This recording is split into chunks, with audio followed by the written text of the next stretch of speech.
Welcome back to Trinity Place. This is the third Sunday of Pentecost.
Welcome back to Trinity Place. My name is Cameron Miller. This is a sermon for the third Sunday of Pentecost.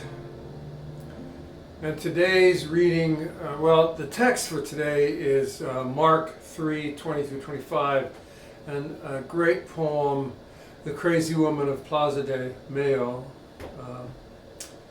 which you can find in this video as well. But today's gospel reading from the appointed lectionary starts in mid-sentence. Our translation in the bulletin reads, "The crowd came together again so that Jesus and his disciples could not even eat." But the actual verse in Mark's gospel begins, "Then he went home." Then he went home, semicolon, and the crowd came together again. But the lectionary deleted, "Then he went home." Something about Jesus having a home the theological gatekeepers don't like. I'm just going to tell you this story the way Mark wrote it, the way I imagine Mark wanted us to hear it. Then you can do what you will with it. Mark has edited his story awkwardly.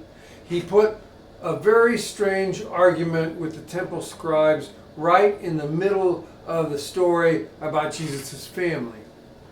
If we lift that part of the story out for just a minute, and we'll put it back at the end, then we will hear it as we need to hear it, which is this. Then Jesus went home, and the crowd came together again so that Jesus and his disciples could not even eat. When his family heard of it, they went out to restrain him, for people were saying, "He's gone out of his mind." Then his mother and his brothers came, and standing outside, they sent to him and called him. And a crowd was sitting around him And they said to him, "Your mother and your brothers and your sisters are outside asking for you."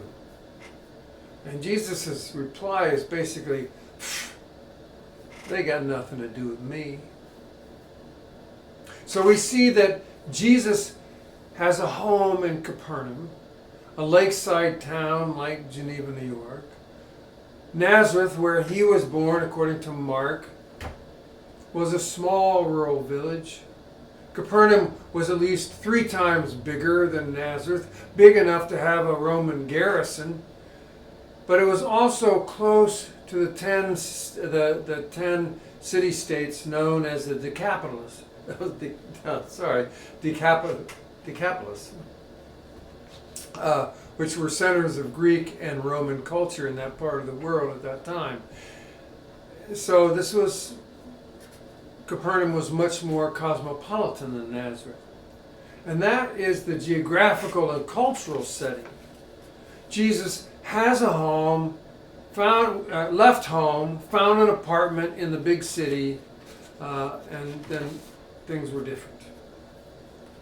So I want to back up, though, and take a drone view of the first 3 chapters of Mark, right up to today's story, so that we can see what's really going on here. In short order, in the first 3 chapters of Mark, Jesus is baptized by John in the Jordan, a self-conscious act that associates him with previous prophets of Israel. Even before today's story, which is only, as I said, 3 chapters in, Jesus has already gotten into arguments with John's disciples and the Pharisees because he's seen eating with tax collectors and sinners. Already from the beginning, Jesus is disrespecting the rules.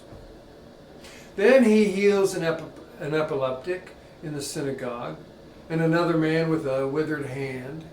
And suddenly his home is inundated with hordes of people seeking cures for what ails them. And this further aggravates his reputation with the establishment because he touches people that the temple clergy consider unclean.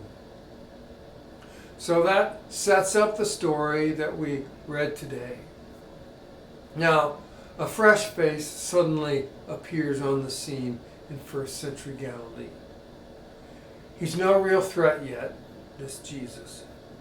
But there are some ominous signs. Like he seems to command demonic spirits, and that could be a little disconcerting. And even in the beginning of the gospel, we have the first instance when Jesus tells a demonic spirit to shut up and don't tell the humans who he really is. So we can conjure up this scene today where Jesus returns to the place where he lives, and immediately after collecting, it was immediately after collecting a group of followers. And then there's this. For the 3rd time in 3 chapters, Jesus is completely surrounded by beggars and hangers-on, the wounded and the lame.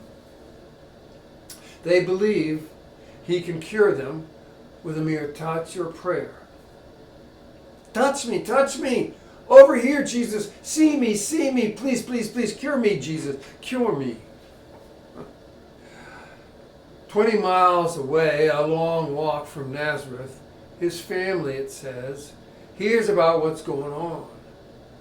Their brother, her son, thinks he's the new Messiah or something. Or at least that's what people are saying. He's become a megalomaniac with an enormous delusions of grandeur, and he's leading those poor, pathetic people on. Friends and neighbors of Jesus' family were saying that Jesus must have lost his mind, or perhaps he's been possessed by an evil spirit.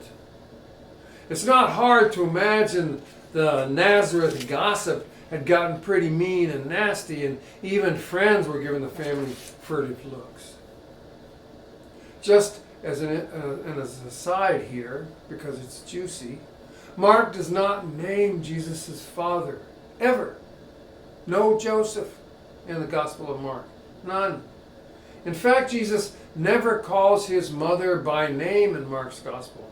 He is referred to once, only once, as the son of Mary. Our first gospel has none of that Mary stuff, nor any miraculous birth story. It just begins with his baptism. Anyway, it's easy to imagine that Jesus' brothers and sisters and mother felt obliged to do something. Presumably they loved him very much and cared for him, no matter what had happened or changed to turn their brother into a raving lunatic. They don't have the power to do anything about it, but still they have to try to figure out what they can do and then do that, no matter how big or how small a thing. That's what it says, anyway, in the Gospel of Mark. When his family heard it, they went out to restrain him, it says, for people were saying, he has gone out of his mind. So that's not a theological visual we often get when we think of Jesus. His own family went out to restrain him. So let's just absorb that, because it's so very different from the usual profile of Jesus and his family. It's so different from the usual theological voice we hear. And yet, it's the gospel, the first gospel. As a group, Jesus' brothers and sisters have all come after him to take him by force, if necessary, back to Nazareth and try to find a way to make him well, or at least to stop the public embarrassment. His family has a tactical problem, though. When they arrive, Jesus is surrounded by students and followers who are crowded into a space between him and his family. And in addition to them, there are all those people waiting to be healed. We can imagine a multitude of immobile, or at least hobbling, sore-encrusted, bandaged, dripping, bad-smelling, self-interested, and highly excitable people. There's an ocean of discontent between Jesus and his family.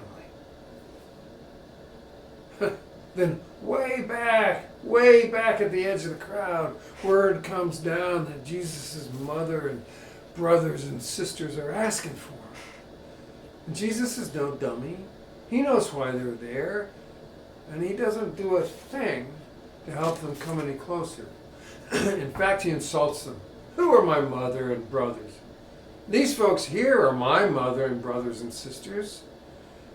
Y me llama la loco. The Gospel of Mark is not a modern novel, so we don't get to know what happened next. The chapter ends there, and the next chapter simply begins, again, he began to teach by the sea. We don't know how it was resolved, or if it was resolved. And that is characteristic of this gospel, Mark's gospel. We, the readers, we write the rest of the story. We have a problem, though, and it's a little like watching the movie before reading the book. We get told what happens and what to believe and think about what happens before we ever read the story ourselves. Mark gets lost in the shuffle, the real Mark, the actual Mark that was written.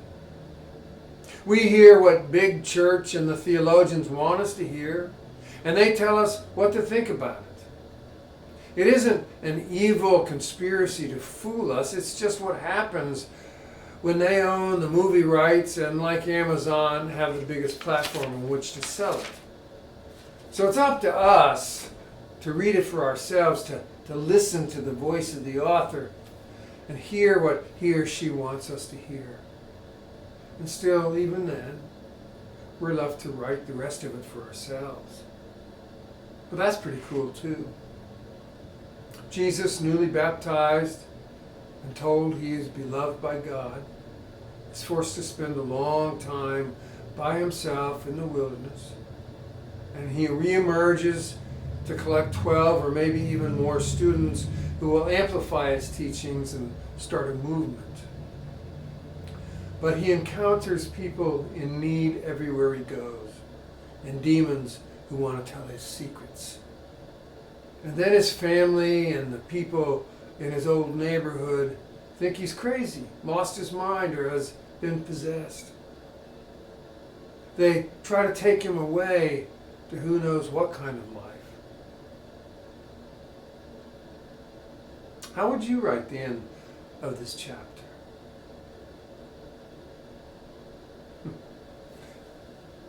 How would you? When you do end this chapter the way you think it ought to be ended, look real close at what your ending has to say about you, about your family, your friends, your understanding of the world. Imeyama Lanoka.